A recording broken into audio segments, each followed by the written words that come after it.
नाहीये. धर्माचे 4 स्तंभ आहे, त्याच्यामधला एक प्रमुख स्तंभ आहे, त्याचं नाव आहे दया. काय नाव आहे? ही दया आणि करुणा आहे. ही दया आणि करुणा जोपर्यंत हृदयात आहे तोपर्यंत व्यक्ती सुखी राहतो, म्हणजे इतरांवर दया करतो, दयावान. पण जर दया नसेल हृदयामध्ये तर मग क्रूरता येते. त्याच्या दयेच्या विरुद्ध शब्द काय? क्रूर. तसं दया हा धर्माचा एक स्तंभ आहे आपल्या.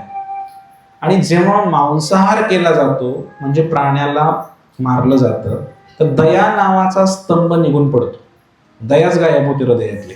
जसं की आता एखाद्याला मारायचं आहे तर क्रूरता पाहिजे की नाही?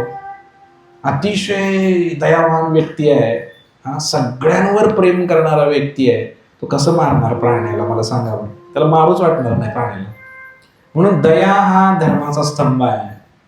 मी धर्माची गोष्ट करतोय. बरेच लोक धर्माची गोष्ट करतात, पण धर्म हा दयेपासून चालू होतो. नुसतं जय श्रीराम म्हणून जमणार नाही. जय श्रीराम म्हणणारे 90% लोक मांसाहार करतात. धर्म काय कळला तुम्हाला? धर्म चालू होतो दयेपासून आपला. आणि म्हणून काही लोकांना पटत नाही. एका व्यक्तीला माझं प्रवचन त्यांनी ऐकलं, मग त्यांनी मला खाली लिहिलं की महाराज, मांसाहार जर नाही केला तर ताकद कुठं येणार, मग त्या लोकांशी लढायचं कसं, उद्या जर युद्ध झालं तर मग सीमेवर लढणार कसं काय आपले सैनिक, असंही त्यांनी सांगितलं. तुम्ही तर भाजीपाला घासपूस खाऊन काय ताकद येत असते का, असंही त्याचं म्हणणं होतं. तर केवळ अज्ञान आहे की मांस खाल्ल्यानंतर ताकद येते, हे अज्ञान आहे. आणि काय मग प्रोटीन, विटॅमिन आहे, B12 जे कुठंच मिळत नाही म्हणे, ते फक्त मांसाहारामध्ये मिळतं, अंड्यामध्ये मिळतं. आणि प्रोटीनची कमतरता. तुमच्या माहितीसाठी भारत स्वतंत्र होण्याच्या अगोदर 90% पेक्षा जास्त लोक हे शाकाहारी होती, व्हेजिटेरियन होती भारतामध्ये. स्वतंत्र झालो, विकसित भारत आणि स्वतंत्र भारत, विकसित भारत आणि 21व्या शतकाकडे वाटचाल केली आपण, आणि ही प्रगती करून ठेवली. आता भारतामध्ये मला वाटतं 10 ते 15% शाकाहारी लोक असतील. ही भारताची अवस्था आहे. प्रोटीन, विटॅमिन कोणी सांगितलं तुम्हाला? कुठंतरी गुगलवरती ऐकायचं आणि परत महाराजांनाच उलट प्रवचन द्यायचं. महाराज ह्यात हे नाही, ते नाही, ते नाही. कोरोनाच्या काळामध्ये माझं थोडंसं डोकं दुखत होतं, मग मी दवाखान्यामध्ये गेलो होतो. काही केलं राहत नव्हतं. डॉक्टर सांगलीचे स्पेशालिस्ट होते, तर ते म्हटले, महाराज म्हणले विटॅमिन B12 कमी आहे म्हटले, आणि ते फक्त मांसाहारामध्ये मिळतं म्हटले. तर माझी विनंती आहे म्हणले, तुम्ही सुरू करा. मी त्या डॉक्टरला राम केला, तुझ्या काही गोळ्या बी घेतल्या नाही तर काहीच नाही. डॉक्टर काही जास्त शहाणा असतो असं काही नाही. तर प्रोटीनची कमतरता आहे किंवा त्यातून काही भेटत नाही. छत्रपती शिवाजी महाराज शाकाहारी होते, ते युद्ध करायचे. बाजी प्रभू देशपांडे आडनावामध्येच आहे, देशपांडे काही खात असतील का?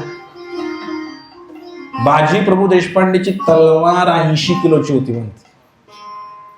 आपलं वजन सुद्धा 80 नाही आता. उचलायची कधी? पावनखिंडीमध्ये एक पुतळा उभा केलाय बाजी प्रभूंचा. असं विचारलं की ते ऍक्च्युअल साईज होती म्हणजे त्याची 7 फुटापेक्षा जास्त असेल उंची, दिपाड, आणि किती लढायचे. पेशवे होते.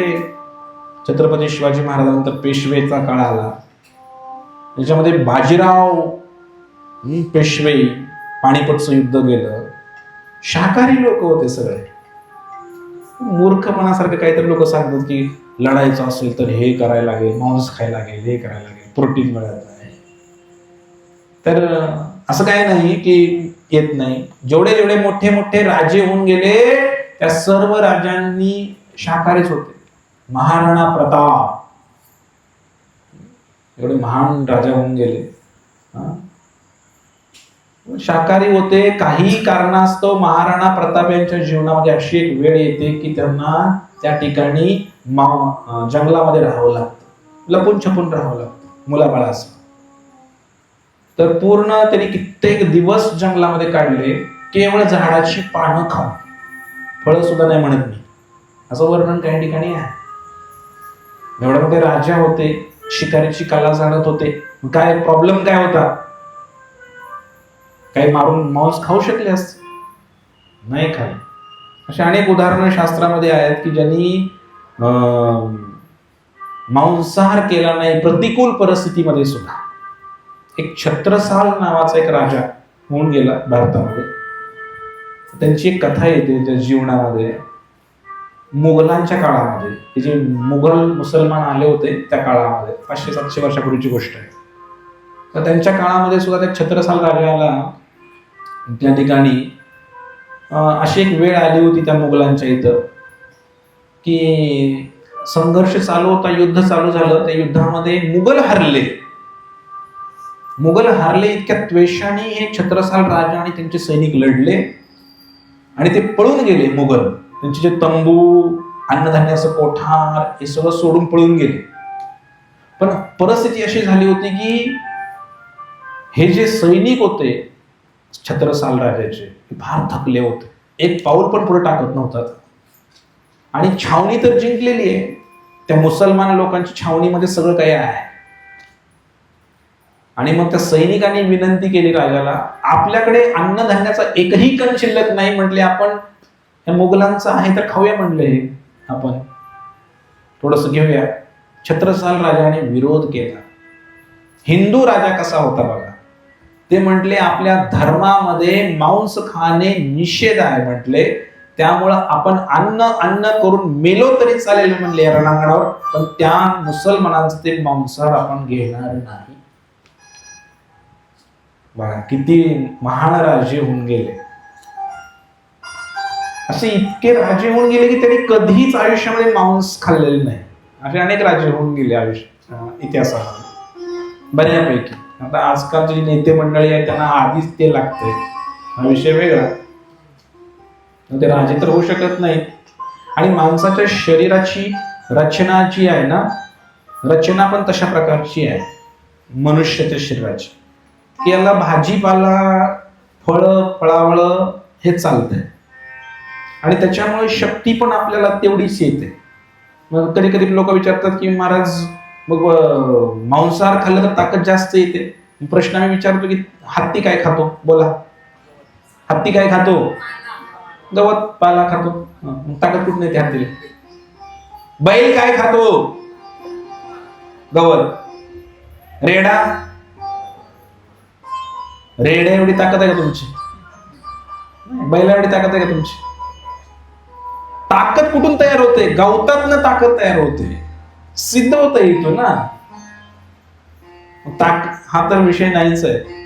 गैरसमज दूर करतो मी थोडेसे तुमचे. ताकद कुठून येते?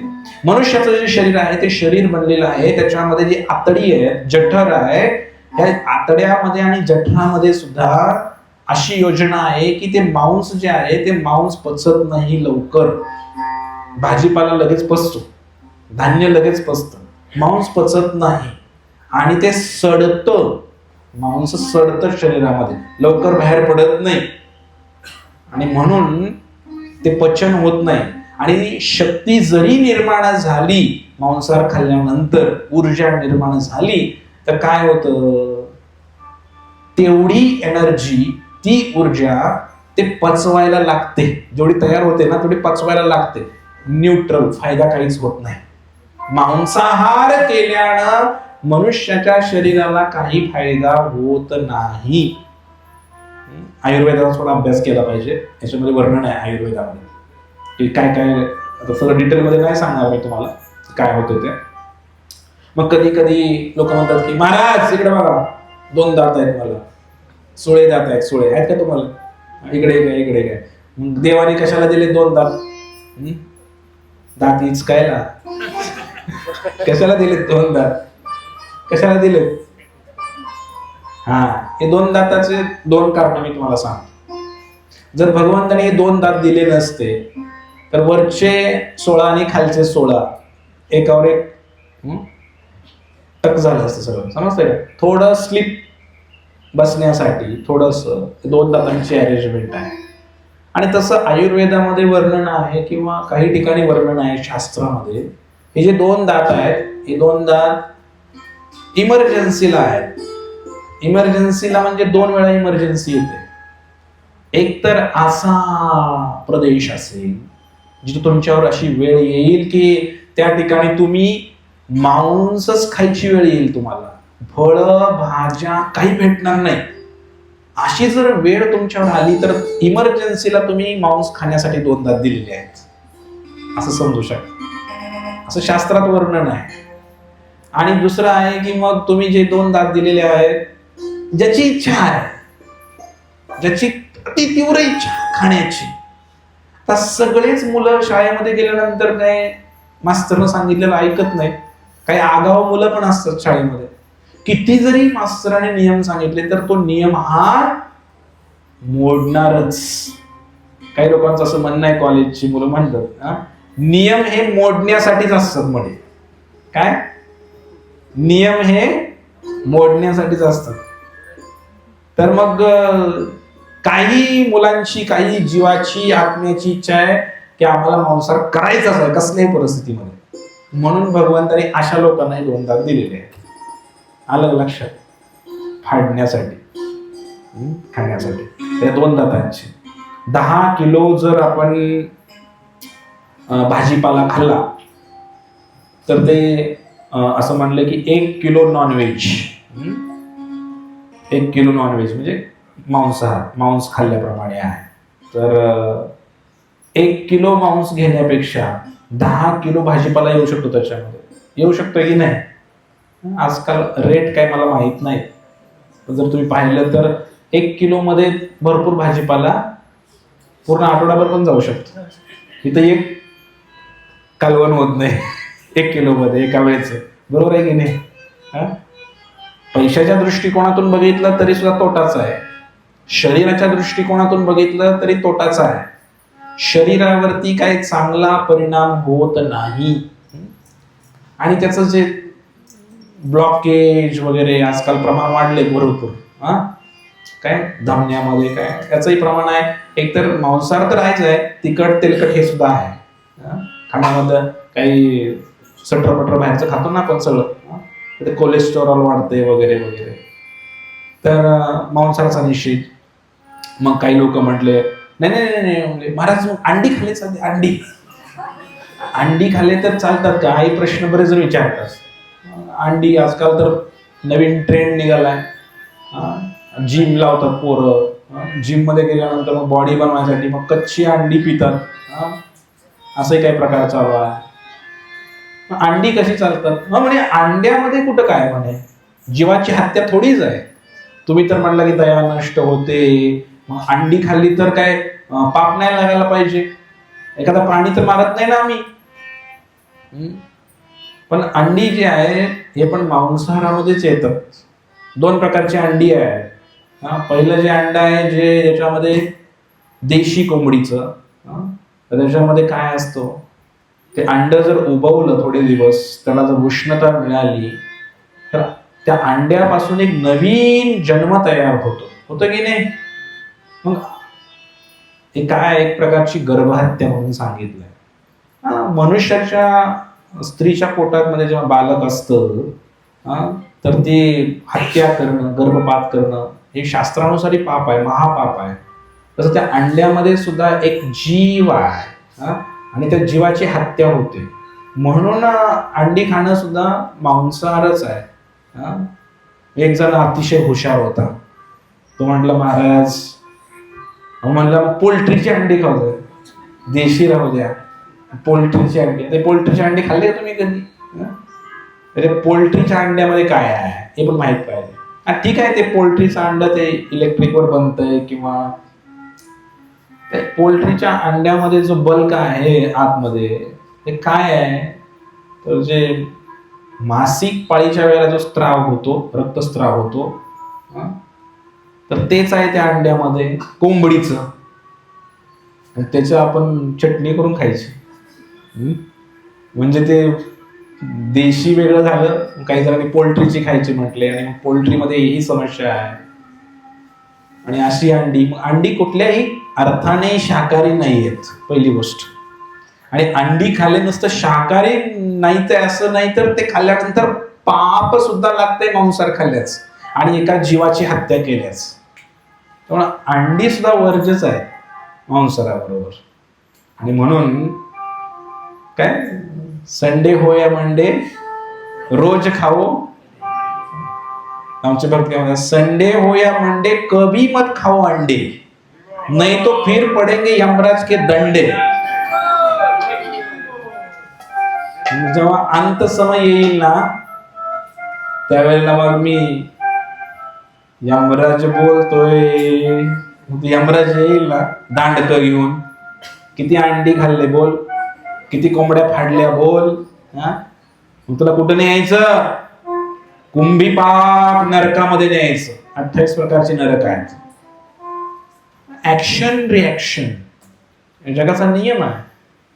मग तुम्ही जर कशा प्रकारे कोंबडीला त्रास दिला, भाजून खाल्ली, तळून खाल्ली, कशी खाल्ली, आज काय असं सोलतात, त्याला सोलतात, सोलून असे आगीवर भाजतात आणि दुकानात विकायला ठेवतात. आम्हाला तर काय माहिती, दिसतंय दुकानाला असं.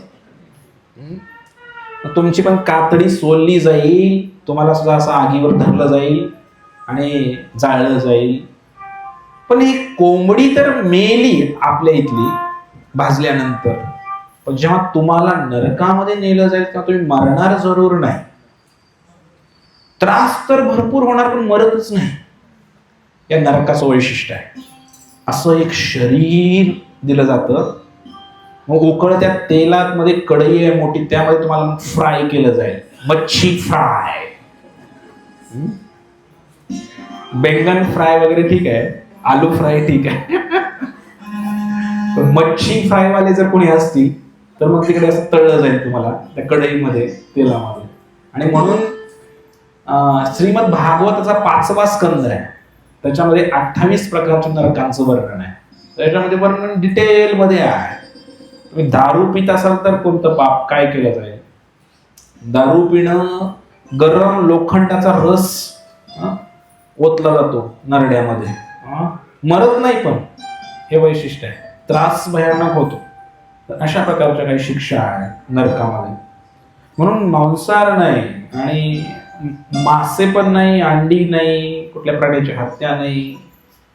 म्हणून प्रभुपाद महाराज म्हटले, आम्हाला फक्त व्हेजिटेरियन नाही बनायचं आहे, आम्हाला कृष्णटेरियन बनायचं आहे. नवीन काय काढलं कृष्णटेरियन?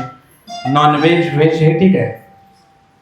नुसतं अन्नच नाही खायचं, तर ते भगवंतांना दाखवून प्रसाद ग्रहण करायचा आहे. श्रीकृष्णांचा प्रसाद, जर खरं सुखी व्हायचं असेल. आणि म्हणून कृष्णटेरियन. तुम्हाला जर कोणी विचारलं, are you vegetarian or non vegetarian, असं तुम्हाला कोणी विचारलं, काय सांगायचं? I am not vegetarian, I am कृष्णटेरियन. मी कृष्णटेरियन आहे, मी फक्त श्रीकृष्णांचा प्रसादच खातो.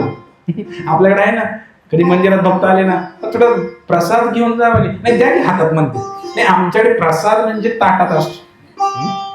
लोकांना प्रसाद म्हणजे हातावरच वाटतंय. प्रसाद म्हणजे जे जेवतो ना आपण रोज, ते प्रसाद असायला हवं.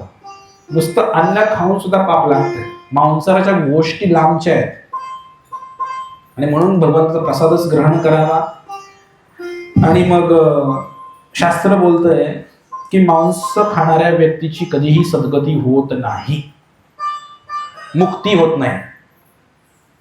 काही गोष्टी सांगितल्या तुम्ही घाबरणार. तर महाभारतामध्ये वर्णन आहे, मांस खाणाऱ्या व्यक्तीची कधीच सद्गती होत नाही, तो या संसारातनं मुक्त होत नाही. काय करायचं? आमचे गुरु महाराज नेहमी या किस्सा सांगतात. ते विदेशाला चालले होते, कुठंतरी चालले असेल, अमेरिका का युरोप, कुठं माहित नाही. त्यावेळेला तिचे एअर होस्टेस, काय म्हणायचं मराठीत, हवाई सुंदरी. तर त्या आल्या आणि ते येतात, सर आपल्याला काय पाहिजे, ते विचारतात ना. आणि विमानही अशी आहेत आपल्याकडं की व्हेज मिळतच नाही त्याच्यामध्ये. भारतातली ठीक आहे, पण बाहेरच्या देशामध्ये जेव्हा विमानात तुम्ही प्रवास करणार तिकडे व्हेज पाहिजे का विचारत नाही. तिकडे फक्त दोनच ऑप्शन, तुम्हाला काय पाहिजे, फिश पाहिजे की चिकन पाहिजे की अंडी पाहिजे, असं विचारतात ते विमानामध्ये. आणि मग महाराज नेहमी सांगतात आमच्या की एक शेजारी बसलेली जी एक मुलगी आणि तिची आई बसले होते, त्यांनाही विचारलं आणि स्वामीजींना विचारलं. स्वामीजी म्हटले मला काही नको, म्हटले मला काही फिश पण नको चिकन पण नको. म्हणजे शेजारी बसलेली मुलगी आहे ती त्या एअर होस्टेसला म्हणते, मॅम मला चिकन पाहिजे, चिकन चिकन म्हणजे कोंबडी. आणि आई म्हणते मला चिकन नाही, मला फिश पाहिजे. आणि मग नंतर विमान चाललंय, ते खात होते, महाराज बघत होते विमान चाललंय. आणि मग नंतर थोड्या वेळ त्याचं खाऊन झाल्यानंतर भगवे कपडे बघितले त्यावेळी महाराजांना विचारलं, स्वामीजी तुम्ही भारतातून आलेले आहे बरोबर, मग तुम्हाला हात वगैरे रेषा वगैरे कळत असतील, म्हणले पुढं काय होणार आहे काय. महाराज म्हणले मला मी एवढा हुशार आहे की म्हणले मला हात वगैरे रेषा बघायची गरजच नाही. म्हणले तुमचं भविष्य मी काही सेकंदात सांगू शकतो. म्हणले तुम्ही सांगा बरं. मग महाराज काय म्हणले माहिती का, त्या मुलीला म्हणले you will become fish in next life. पुढच्या जन्मात तू मासा बनणार, तुझी आई कोंबडी बनणार. सरळ सरळ हे सवाल आहे. जसं तुम्ही खाताय तेच तुम्ही बनणार, जे खाल ते व्हाल. रजोगुणी खाल्लं तर रजोगुणी, सत्वगुणी खाल्लं तर सत्वगुणी, तमोगुणी पदार्थ खाल्ले तर तमोगुणी. म्हणून हे शास्त्रामध्ये वर्णन आहे की मांसाहारामुळे त्या जीवाची मुक्ती होत नाही नव्हे. पुढे बोललेलं आहे मांसाहार करणाऱ्या व्यक्तीच्या हातातून 33 कोटी देवता आहेत, त्यातली कुठली देवता फूल आणि पाणी सुद्धा स्वीकार करत नाही. मांसाहार करणाऱ्या व्यक्तीच्या हातून एखादं फूल जरी तुम्ही कुठल्या देवाला अर्पण केलं, गणपतीला, गणपती घेत नाही. श्रीकृष्णाचं ते लांबच्या गोष्टी आहेत. देवी देवता त्या व्यक्तीचं काही स्वीकार करत नाही, कितीही आरत्या करा आणि कितीही काय करा. आपल्याकडे कसं आहे, श्रावण आला की दाढी वाढवा, चपल्या काढा आणि भरपूर त्याग करा, तपस्वीच. आणि नंतर परत नवरात्र आलं की मग तरी पण तोच प्रकार. आणि परत श्रावण संपला की दुसऱ्या दिवशी कसं तरी होतंय, कसं तरी कंट्रोल केलेलं असते महिनाभर. आणि मग कशाला पण कुठलं देव तुमचा स्वीकार करणार. तुम्ही किती आणवाने काही उलट्या डोक्यावर जरी चालला 9 दिवस, पायांना नाही डोक्याला जरी चालला तरी देवी तुमच्यावर एवढी सुद्धा प्रसन्न नाही होणार, हे लक्षात घ्या. कारण इथं स्पष्ट शास्त्रामध्ये वर्णन आहे, मांसाहार करणाऱ्या व्यक्तीच्या हातचं फूल सुद्धा देवता घेत नाही, स्वीकार करत नाही. तुम्ही काही पण करा. दुसरं पुढे बोललेलं आहे, जे आपले पूर्वज आहेत, तर आपले पूर्वज पिंडदान, तर्पण, श्राद्ध घालतो ना आपण, श्राद्ध, तर पूर्वज आपले ते स्वीकार करत नाहीत. मांसाहार करणाऱ्या मुलाच्या हातून त्याचे आई वडील श्राद्ध, पिंडदान, तर्पण स्वीकार करत नाही. तुम्ही म्हणणार मग आमचे वडील पण खात होते, पण आता वडील वटणीवर आले की मेल्यावर, मरेपर्यंत त्यांना कळलं नाही हे पाप आहे म्हणून, पण आता त्यांना कळालंय. त्या आत्म्याला मेल्यानंतर कळतं सगळ्या गोष्टी की माझ्या हातून काय चुका झालेत. आणि मग तो आत्मा जो आहे स्वतः मांसाहारी होता, पण आता तो असा इच्छा करतोय की मला हाय रे हाय, काय केलं मी, हे माझा मुलगा मांस खातोय तर माझं कसं होणार, म्हणून रडतो आत्मा त्या पितृलोकामध्ये. म्हणजे मांस खाणाऱ्या मुलाच्या हातून आई वडील पिंडदान स्वीकार करत नाही, असं वर्णन शास्त्रामध्ये आहे. म्हणून मांसाहार कदापि नाही करायला पाहिजे. आणि मग बरेच लोक म्हणतात की महाराज तुम्ही एवढं सांगताय, अहो प्रभू रामचंद्राने मांस खाल्ला असं म्हणते वनामध्ये असताना. असं काही दाखले घेतात लोक तुम्ही ऐकलंय का असं काय?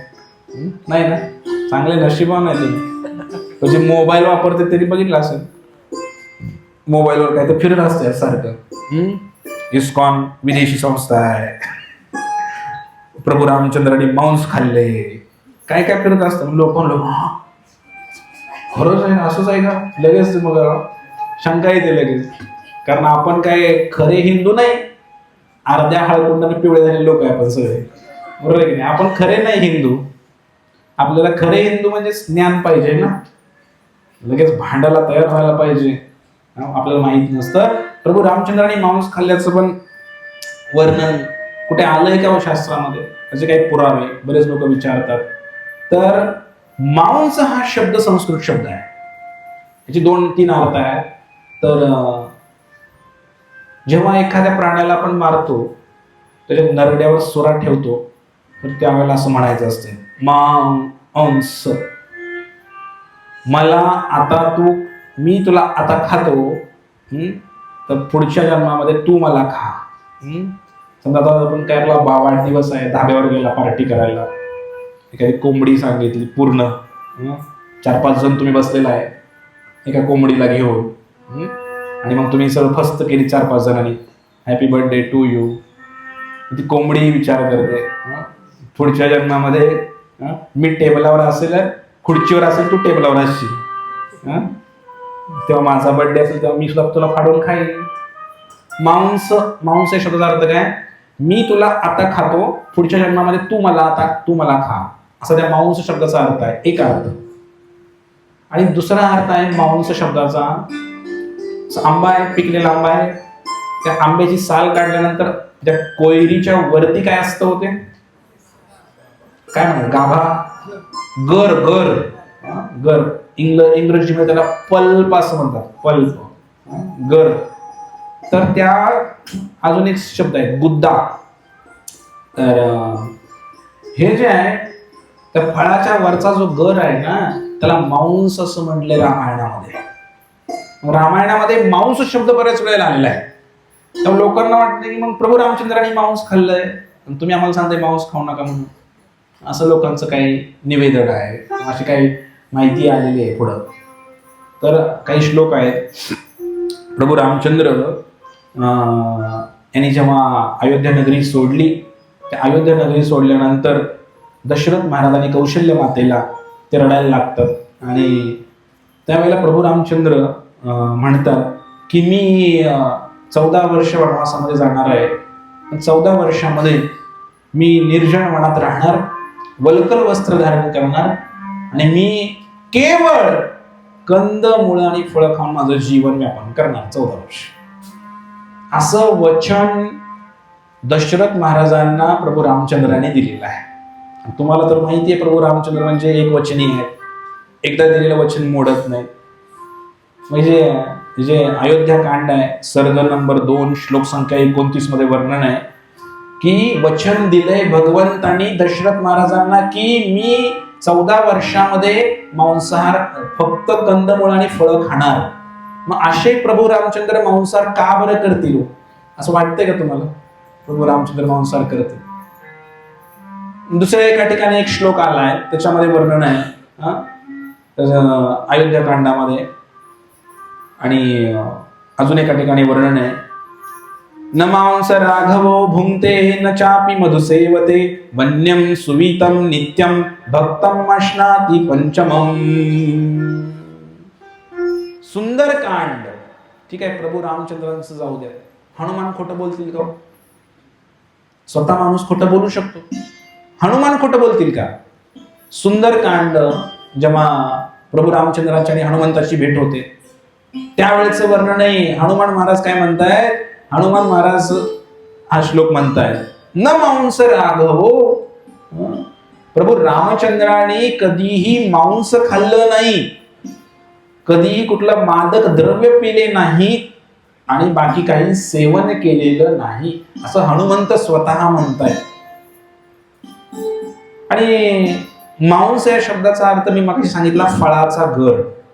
आता कंदमुळं फळं खात होते, त्या आशयाने बऱ्याच श्लोकामध्ये मांस हा शब्द आलेला आहे. वाल्मिकी रामायणामध्ये. आणि मग त्या ठिकाणी असं म्हटलेलं आहे की एकदा राम आणि लक्ष्मण यांनी ते एक हरिणाचा पाठलाग केला आणि त्या हरणाला पकडलं आणि मग हरणाला मारलं असं वर्णन आहे. कसं मारलं? आता आपण शेतामध्ये आऊत चालवतो, बैल असतात, बैलाला आपण खरं खरं मारतो का? ते बैल पुढे जावा म्हणून मागणं फक्त काठीनं डोचवतो की नाही, आपण थोडस हाणल्यासारखं करतो. किंवा लहान मुलगा आहे त्याला कधी प्रेमाने एक आगाऊपणा करू नको म्हणून थोडस आपण कधीतरी असं काय मारायचं म्हणून मारतो का आपण लहान मुलाला? तसं रामायणामध्ये वर्णन आलेलं आहे की भगवान प्रभू रामचंद्राने कधी हरिण कशाला मारतील. पहिली गोष्ट, वनवासामध्ये हरिण मारून काय करायचं? जर क्षत्रिय राजा असेल तर हरिण मारलं असतं. हरिण मारून काय फायदा प्रभू रामचंद्रांना? इथं मारलं असं वर्णन आहे. मारलं म्हणजे आता प्रेमाने हरण जवळ यायची प्रभू रामचंद्रांच्या वनामध्ये, प्रेमाने त्या हरणाला थोडस असं टपकवलेलं आहे भगवंताने. आणि मग असं वर्णन आहे, निडाय का, मग असं वर्णन आहे की प्रभू रामचंद्रांनी त्या हरणाला मारलं आणि प्रभू रामचंद्र आणि लक्ष्मण सीतेसह एका वृक्षाखाली बसले आणि त्या ठिकाणी त्यांनी भोजन केलं असं वर्णन आहे. एका व्यक्तीने काय केलं? प्रभू रामचंद्रांनी हरणाला मारलं आणि झाडाखाली बसून भोजन केलं, म्हणजे मांस खाल्लं असाच अर्थ लावला. तर जेव्हा एखादं अध्यात्म, गीता, भागवत, रामायण हे सगळं समजून घ्यायचं आहे तेव्हा एका गुरुची गरज असते. असं काहीतरी उचलून, कारण ते कुठल्या कॉन्टेक्स्ट मध्ये बोललंय, तिथं काय परिस्थिती होती, ही दोन वेगळी वेगळी वाक्य आहेत. की प्रभू रामचंद्रांनी हरणाला मारलं हे वेगळं वाक्य आहे आणि त्यानंतर प्रभू रामचंद्र एका झाडाखाली बसून भोजन केले, फळं कंदमुळं खाल्ले. ही दोन वेगळी वेगळी वाक्य आहेत.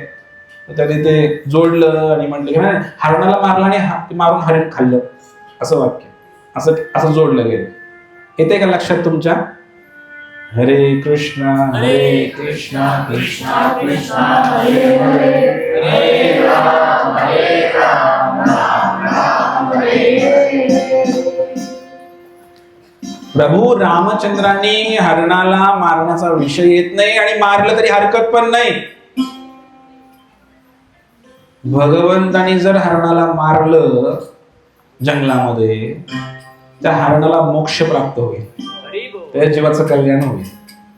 एवढं नशीब कुठलं भगवंत हातून मारायला. मारीच रामायणामध्ये बोलतो, अहो भाग्य. रावणाला तो म्हटला सुद्धा, रावण म्हटला मी जर तू जर माझं काम नाही केलं, तू जर हरिण बनला नाही सोन्याचं, तर मी तुला मारीन. याने विचार केला, जर मी रावणाचं काम नाही केलं तर रावणाच्या हातून मारावं लागेल. पण जर म्हटले मग आता ही रावणाचं काम करता करता जर प्रभू रामचंद्राच्या हाताने जर मला मरण येत असेल तर अजून काय पाहिजे? उद्धारच आहे जीवनाचं.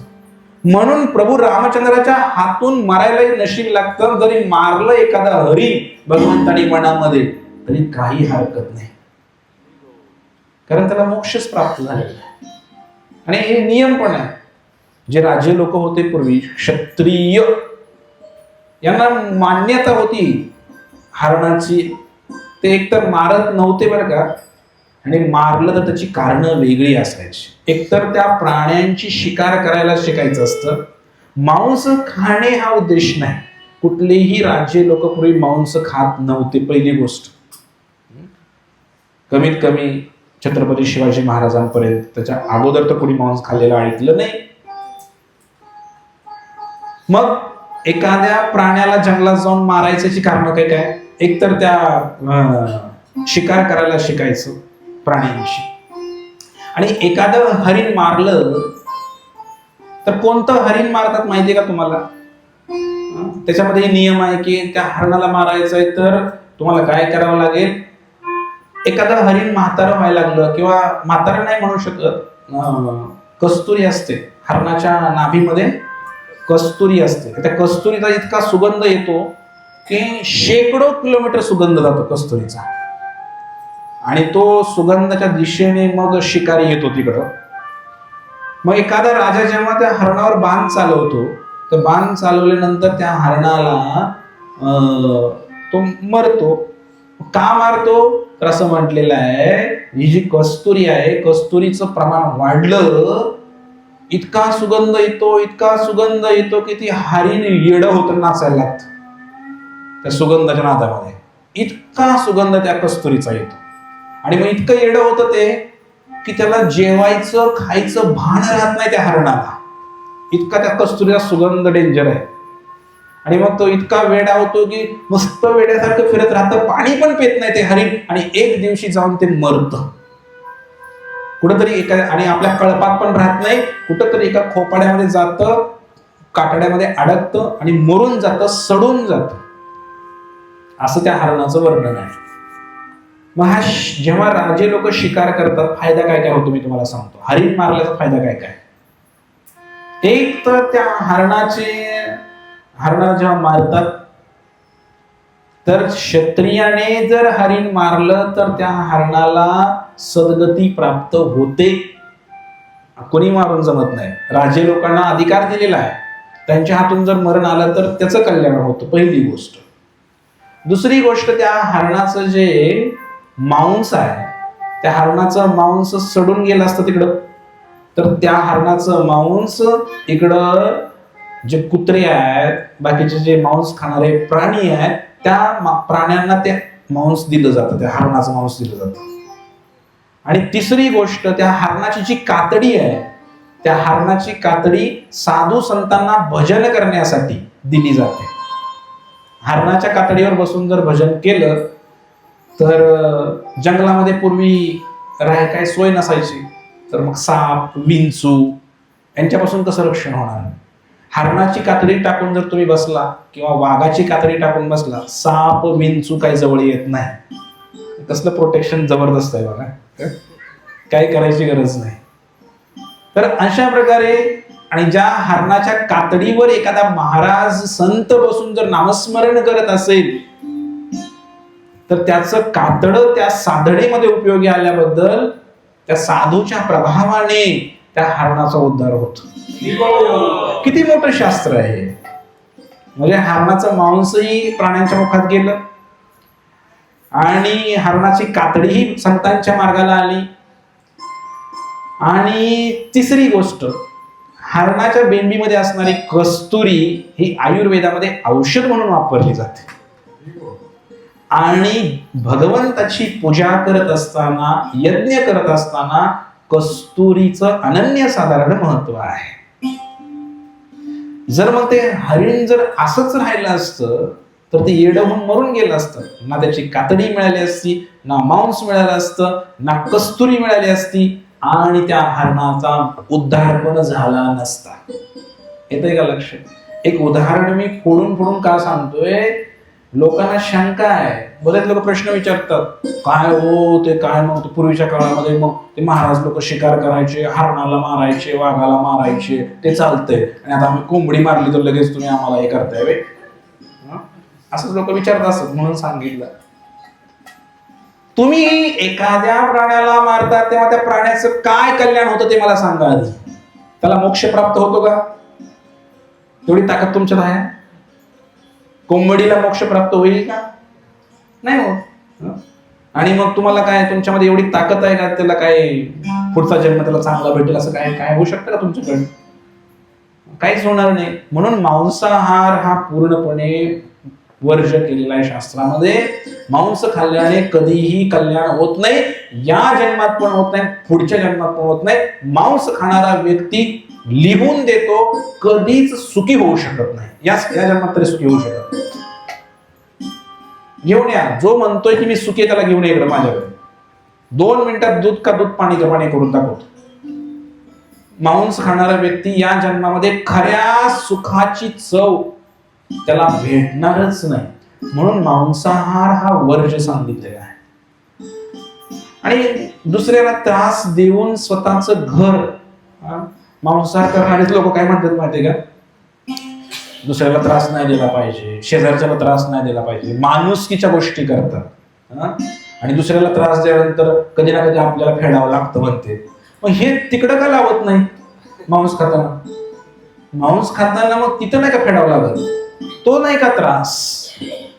इथे काय या माणसाला मारलं तर काहीतरी बिचारे जगतील कशी तरी थोडंफार. तर त्या मुक्या प्राण्याने काय केलंय, त्या मुक्या प्राण्यांना काय कळतंय? मला तुम्ही सांगा, एका धडधाकट माणसाला चापट मारल्यानंतरच दुःख आणि एका लहान कवळ्या मुलाला चापट मारल्याचं दुःख, कुठलं दुःख जास्त आहे मला सांगा? अरे अरे अरे अरे, आपण काय म्हणणार, अहो लहान आहे पोरग बघून तरी मारायचं राव, मोठ्याला मारलं भाग वेगळा. तसं इथं नाही का म्हणत तुम्ही? अरे अरे अरे अरे, मुका प्राणी आहे, मुका जीव आहे, असं व्हायला हवं. म्हणून मांस करणाऱ्या व्यक्तीपासून देवता 4 हात लांब राहतात. देवता, भगवंतावर काही विशेष येत नाही, कारण आपला धर्म सुरू होतो दया करुणा. आता ह्याची काही पंचशील असणारे लोक सुद्धा आहेत, त्याच्यामध्ये दया करुणा बरंच काय काय आहे, पालन करतात की नाही मला माहित नाही. सुरुवात त्याही धर्माची तशीच आहे, तिकडेच मांसाहार जास्त असं मी ऐकलंय. असंही होतंय, काय करायचं? म्हणून मांस जर आपण घेत असाल, खात असाल, कोणी माझं काय ऑनलाईन ऐकत असेल, सर्वांना विनंती आहे हात जोडून, कमीत कमी मांसाहार बंद केला तर कमीत कमी या जन्मात तरी सुखी व्हाल. बाकीचं काही गोष्टी जाऊ द्या, थोडंफार सुख तुम्हाला लागेल, खरंच सुख लागेल. म्हणून प्रभुपादांनी विदेशामध्ये गेले, प्रभुपादांनी असलेच प्रश्न, एक मांसाहार चालत नाही, ते म्हणले मग गाईचं मांस चालतंय का? गाईच्या मध्ये आत्मा नसतो असं म्हणायचे. गाय काय प्लॅस्टिकचे आहे? विदेशी लोक, नाही मग ठीक आहे, चिकन नाही चालत, मग गाई चालते का? गाई पण चालत नाही, हे पण नाही चालत. मग अंडी चालतात का? अंडी पण चालत नाही. मग मासे चालतात का? हे चालत नाही का? प्रभुपादांनी भरपूर उत्तरं दिली त्यांची, आणि कडक नियम बनवला प्रभुपादांनी की मांसाहार वर्ज, मांस खायचं नाही, नशापान कुठलंही करायचं नाही, कुठलंही नशापान, आणि व्यभिचार नाही करायचा, आणि चौथं सांगा, जुगार नाही खेळायचा. भगवंताने सुंदर शरीर दिलेलं आहे, या शरीराचा वापर त्या भगवंताच्या सेवेतच झाला पाहिजे. त्याला दारू पिऊन नशापान करून त्यात मांस कोंबून त्याला बिघडवण्याचा तुम्हाला काही अधिकार नाही. हा एक प्रकारचं दुसऱ्याच्या प्रॉपर्टीवर केलेला हल्ला आहे. ही प्रॉपर्टी भगवंताची आहे, आणि भगवंताने दिलेल्या संपत्तीवरती तुम्ही वाटल तशा रेगा वळताय. मग हे फार मोठा गुन्हा आहे, आणि या गुन्ह्याची शिक्षा फार भयानक आहे मंडळी. म्हणून मांसाहार करायला नाही पाहिजे. तुम्ही कुठल्या धर्माचे असा, कुठल्या जातीचे असा, सर्वांसाठीच वर्ज्य आहे. प्रश्न विचारायचा नाही की आम्हाला काही सूट आहे का. कुठल्या जातीला, धर्माला, कोणालाही सूट नाही. मुस्लिम समाजामध्ये थोडी सूट आहे, कारण ती का दिली, कोणत्या परिस्थितीमध्ये दिली हे पाहायला पाहिजे. एक असा दिवस होता, अशी एक वेळ होती 1000-1500 वर्षापूर्वी. हे अफगाणिस्तान, बलुचिस्तान, तुर्कस्तान हे जे देश आहेत, इकडचे जे लोक आहेत हे थोडेसे आदिवासी प्रवृत्तीचे. तेव्हा त्यांचं नाव मुसलमान असं नव्हतं, ते आदिवासी प्रवृत्तीचे लोक. आणि हे आदिवासी लोक थोडं काय करायचे, माणसं मारायची, माणसालाच माणसं मारून खायची. मुहम्मद पैगंबर आले, त्या मुहम्मद पैगंबरांनी कुराण लिहिलं, आणि त्यामध्ये आता डायरेक्ट कसं सांगायचं मांसाहार करू नका म्हणून त्यांनी सांगितलं तुम्ही खाऊ शकता, पण प्राण्याला खाऊ शकता, माणसाला नका मारू रे बाळाला. मग तुम्ही बोकड कापा, कोंबडी कापा, आणि त्यातही सांगितलं डुकराचं आणि कुत्र्याचं खाऊ नका, त्याला चांडाळ म्हटलेलं आहे. आणि आजकाल जे मिळतं हॉटेलामध्ये, तुम्हाला माहिती आहे, तुकाराम मुंडे आल्यापासून सगळं बाहेर पडायला लागलं. अहो दूध शुद्ध नाही, मांस कसं शुद्ध असेल? थोडं डोकं चालवायला पाहिजे. ते गाईचं पण नाही, जर्शीचं बी नाही, म्हशीचं बी नाही, डुकराचं नाही, शेळीचं नाही, कुत्र्याचं नाही, ते दूधच नाही, पावडरच आहे कसली. आणि जे मांसाहार करणारी लोक आहेत, धाब्यावर खाणारी, ते डुकराचं आणि कुत्र्याचंच आहे, मी 100% सांगतो तुम्हाला. आणि जर ते तुम्ही खाल्लेलं असेल तर नरक तुमच्यासाठी इथंच आहे, कुठं वेगळा नरक नाही. म्हणून ते कुराणामध्ये थोडी सूट दिली. हा, बकरीला खाऊ शकता, त्यांना दिली सूट त्यावेळेला. मग अल्लाह को दावते प्यारी है असा अर्थ होत नाही. अल्लाहला नको आहे ते, खुदा को दावते प्यारी है, खुदा को नहीं चाहिए, खुदाला नको आहे मांस वगैरे. अल्लाची लेकरं आहेत सगळी, विठ्ठलाची लेकरं आहेत. लेकरूच कापून खात का कुठला बाप? अल्लाला नको आहे. पण त्या काळाची परिस्थिती तशी होती की माणसाला माणसं मारत होती, म्हणून ते म्हणले ठीक आहे, माणसं नका मारू, बकरी मारू शकतो. थोडं प्रमाण कमी केलं. पण त्यावेळेला आपण प्रगत होतो म्हणून आपल्याला डायरेक्टच सांगितलं मांसाहारच करायचं नाही, काहीच खायचं नाही तुम्ही. बकरी नाही, कोंबडी नाही, काय नाही, खेकडे नाही, काय. फार भयानक आहे. तुम्ही चीन मध्ये गेला कधी? चीन मध्ये कोण गेलंय का? तिकडे तर बकरीचा विषयच नाहीये. इतके प्रकार आहेत. ज्याला खरंच मांस टेस्ट करायचं तरी चीनला जावा, जपानला जावा. तिकडे काय, सापांची शेती. सापांची शेती, मोठे मोठे असं. आपल्याकडे कसं मधुमक्खी पालन केलं जातं, मासे पाळले जातात आजकाल, तसं साप पाळले जातात, वेगवेगळ्या जातीचे साप. आणि मग त्या सापाचं काय सूप, खांडोळ्या करायच्या सापाच्या, सूप तयार करायचं. कोणत्या कंपनीचा साप, कोणत्या नावाचा साप, त्याचे वैशिष्ट्य, देशी विदेशी आणि बरंच काय त्या प्रकार. एक पाव घ्यायचा, त्या 2 पावाच्या मध्ये मुंग्या भरायच्या तव्यात भाजलेल्या.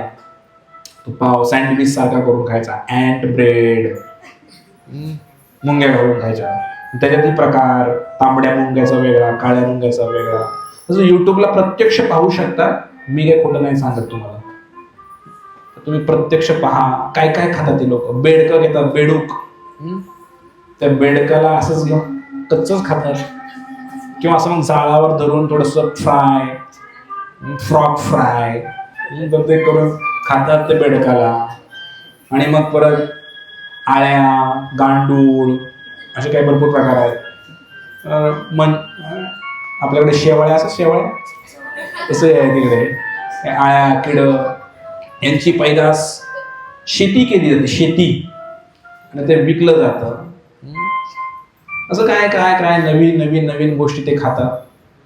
खरं तर फार दया येते. काय होईल लोकांचं. मुंगीवर जरी पाय पडलं तर 1000 वेळा राम राम राम राम राम राम म्हणणारी आमची हिंदू संस्कृती, सनातन संस्कृती. आणि हे असे देश की इकडे एवढं मोठं पाप होतंय, तर मग काय होणार, याची सद्गती काय होणार आता बोला. आणि म्हणून कधीही कोणाही जीवाचा न घडो मत्सर, वर्म हे सर्वेश्वर पूजनाचं. अरे मत्सर सुद्धा नको आहे कुठल्या जीवाचा. एवढा द्वेष, त्या जीवाला मारायचं, खायचं. त्यामुळे या जन्मात तरी सुख काय आहे, खरं सुख काय आहे ते अनुभवू शकत नाही. मांसाहार सोडला तर भरपूर फायदे. एक तर शरीर चांगलं राहतं, सत्व गुणामध्ये येतं, त्याचा ते स्वभाव पण थोडा बदल पडतो त्याच्यामध्ये, आणि भगवंताची कृपा होते. मांसाहार सोडल्या सोडल्या भगवंताची कृपा चालू होते. बरेच लोक देवी देवतांचं पण करतात, त्यांची पण कृपा व्हायला पाहिजे हो. देवतांची पण, गणपतीची का कृपा होत नाही? बाकीच्या देवतांची पण पूजा केली तर कृपा व्हायला पाहिजे, पण मांसाहार सुटत नाही ना, कृपा कशी होईल? देवता सुद्धा तयार आहे कृपा करायला, फक्त मांसाहार सोडा असं सांगितलं. आणि मग मांसाहारामध्ये या सगळ्या गोष्टी, बऱ्याच गोष्टी. आता ते वेगन म्हणून आलंय, वेगन, ते काही योग्य नाही. माहित नसेल तुम्हाला, नवीन प्रकार निघाला, लोकांनी शोधून काढलाय वेगन. त्यामध्ये मशरूम, मशरूम खाल्लंय का? मशरूम हे हिंदू लोकांना सगळं सांगावं लागतंय.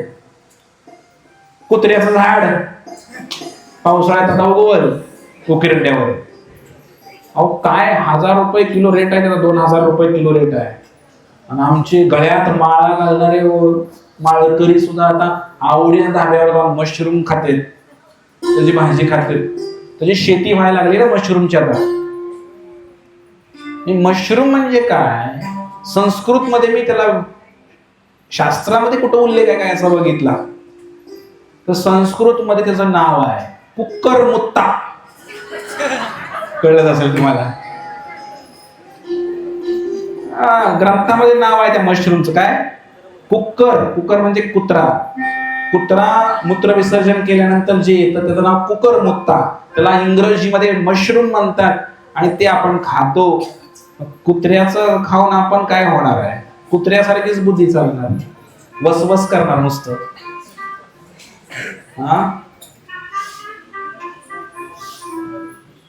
मला हे सांगायचं होतं की पत्रम पुष्पम फलम तोयम यो मे भक्त्या प्रयच्छति तदहम उपरतम अश्नामी. काय चुकीचं बोललो काय मी? तदहम भक्ती उपरतम अश्नामी प्रयतात्मना. भगवंताने भगवद्गीतेने सांगितलं मला केवळ पत्र पुष्प फळ एवढंच अर्पण करा. बाकी काय म्हणले का मटणम चिकनम अंडम असं काय म्हणले का? भगवंताने म्हणलेच नाही. मग जे भगवंताला भोग लागतं तेच आपण खायचं. हे आपलं प्रेम भगवंतावरच. आई कधी अशी करते का हो? मुलगा शाळेत चाललाय, कशा तरी 2 चपात्या आपलं काहीतरी खरडून दिलं पटचे डबा बांधून आणि निवांत नंतर 5 पंचपक्वान्न बघून खाते का आई कधी? असं करते का? कारण जे मुलाला देते त्यापेक्षा 2 घास कमीच खाते आहे, त्याला आई म्हणतात. तसंच आहे ना भगवंताच. जर तुमचं भगवंतांवर प्रेम आहे तर जे भगवंताला नैवेद्य लागतो ज्याचा तेच तुम्ही खाल्लं पाहिजे. आणि मग त्याच्यातही पळवाटा काढतात देवी देवतांचे भक्त. ते म्हणणार देवीला चालतं, देवीला चालतं. मग पण देवी तर मी सांगितलं वैष्णवी आहे, महादेवाची बायको आहे, तिला का चालतं? नाही मग ते महिषासुराला लागतं. हो, त्याच्या नावाखाली खायचं. समजलं का तुम्हाला? बऱ्याच पळवाटा काढले त्या हिंदूनी. हे हिंदू नाही, हे तर नरकगामी होणार आहेत एक दिवशी. काय अवघड आहे सगळं. त्यामुळे आपला धर्म हा फार विशेष आहे, विशेष. याच्यामध्ये पहिला आहे. आणि आजकाल मी असं ऐकलं की माझा एक मित्र होता, मी 11वीला असताना एक मित्र होता, ब्राह्मण होता तो, ब्राह्मण. आणि तो मला म्हणायचा की मी एकदा माझ्या मित्राच्या घरी, मुस्लिम मित्राच्या घरी मी चोरून चिकन खाल्लेलं आहे, पण मी अजून अंड नाही खाल्लं मी अजून, असं मला तो म्हणायचा. मला एकदा तुझ्या घरी येऊन चल ना, मला अंड्याची चटणी खायची आहे, अंड्याची पोळी खायची आहे. तो माझा मित्र मला म्हणायसारखाच. खरं सांगाल काय हरकत नाही, मीच खात नाही म्हणलं तुला कुठलं देणार. तर समाजामध्ये प्रमाण वाढलंय या गोष्टींचं. तर लोकांना त्याची आसक्ती आणि त्याचे काय काय प्रकार. त्यामुळे या गोष्टी नाही व्हायला पाहिजे. तुमचे जे पै पाहुणे असतील, मित्रमंडळी असतील, त्यांना हे प्रवचन पाठवा, त्यांना सांगा. काहीतरी जीवनामध्ये कल्याण करून घेणं तर ही गोष्ट टाळायलाच पाहिजे. आणि मग नंतर पुढे आपले हरे कृष्णा भक्त आहेत, त्यांना अजून पुढच्या गोष्टी, कांदा खाऊ नका, लसूण खाऊ नका, याची काही वैज्ञानिक कारण आहे, हे काही मुद्दाम बनवलेलं नाही. तर भक्ती मार्गामध्ये पुढे जायचं आहे, एक चांगलं जीवन जगायचं आहे, तर याही गोष्टी पाहिजेत. त्यालाही मांसाहाराचं स्वरूप दिलेलं आहे किंवा प्रतिनिधित्व आहे. ठीक आहे, त्या गोष्टी नंतर पाहू, पण कमीत कमी मांसाहार तरी वर्ज करायला पाहिजे. आपण पहिल्याच मुद्द्यावर अटकलोय, तर वेळ झालेली आहे. तर पुढचं आहे की या 17व्या मंत्रामध्ये बऱ्याच गोष्टी चर्चा केलेली आहे की पापकृत्य करू नका, भगवंताशी संबंध जोडा. आणि मग काय होते बघा की अंतकाळी भगवंता तुझं स्मरण घडावं, अंते नारायण स्मृती.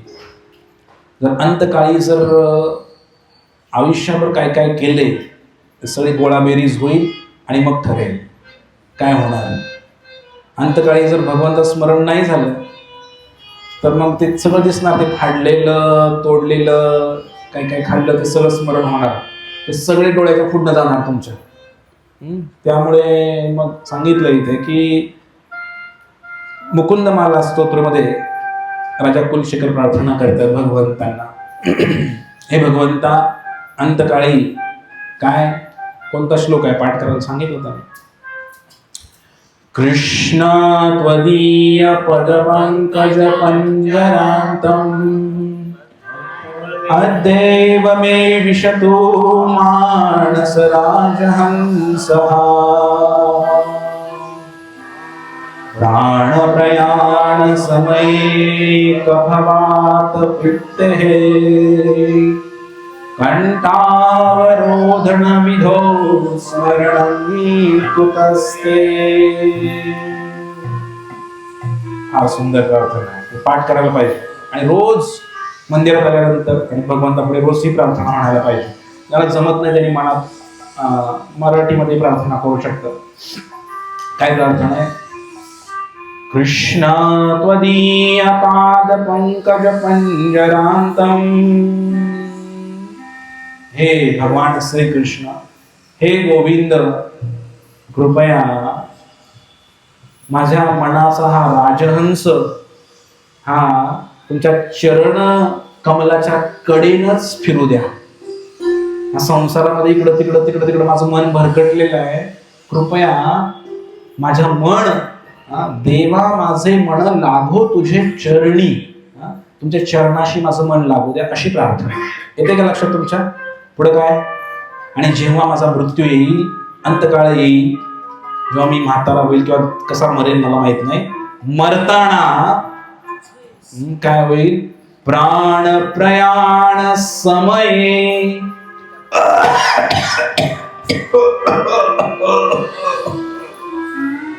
अशी अवस्था होऊ शकते. प्राण, डोळ्यातनं पाणी, नाकातनं पाणी, ठसका लागू शकतोय, कफ साठलेला आहे, कफवात पित्तये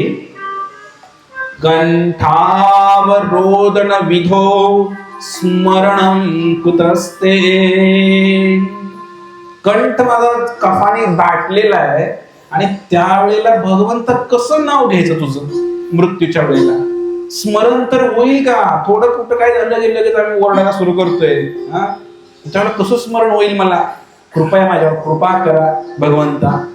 हा श्लोक म्हणून भगवंताकडे रोज म्हणायचं काय? भगवंता अंतकाली तुमचं स्मरण होऊ द्या, अंतकाळी विठो तुझे स्मरण घडावे. हे विठ्ठला अंतकाळी तुमचं नाव माझ्या तोंडामध्ये येऊ द्या, अशी प्रार्थना. एक गीत पण आपण नेहमी म्हणतो ना, इतना तो करना स्वामी जब प्राण तन से निकले, गोविंद नाम लेके प्राण तन से निकले. हे स्वामी एवढंच करा की अंतकाळी गोविंदाचं नाव, तुमचं नाव माझ्या मुखामध्ये येऊ द्या. आणि मग काय काय असू शकतंय? ज्या वेळेला माझं शरीर पूर्ण होईल त्यावेळेला श्री गंगा जी का तट हो, यमुना का वंशी वट हो, प्रभुपाद घाट हो, मेरा सावला निकट हो, जब प्राण तन से निकले, इतना तो करना स्वामी. ज्यावेळेला माझं शरीर सुटेल, वृंदावन असेल, काशी असेल, पंढरपूर असेल, गंगा असावी, चंद्रभागा असावी, का यमुना असेल, अशा पवित्र ठिकाणी माझा देह जावा, अशी प्रार्थना भगवंतांकडे.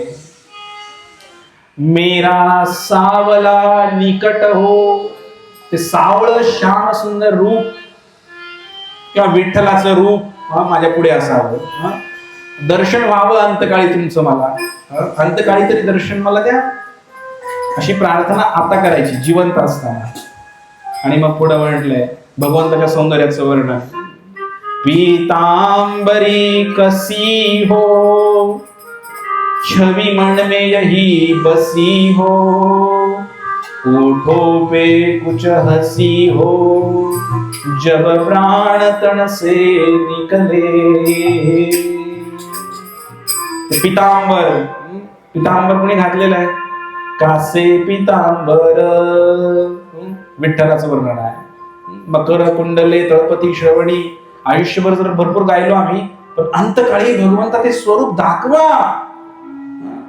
कंठी कौस्तुभमणी विराजित, मकर कुंडले तळपती श्रवणी, तुळशीच्या माळा ते पितांबर घातलेलं ते स्वरूप आम्हाला अंत समय तरी दाखवा भगवंता.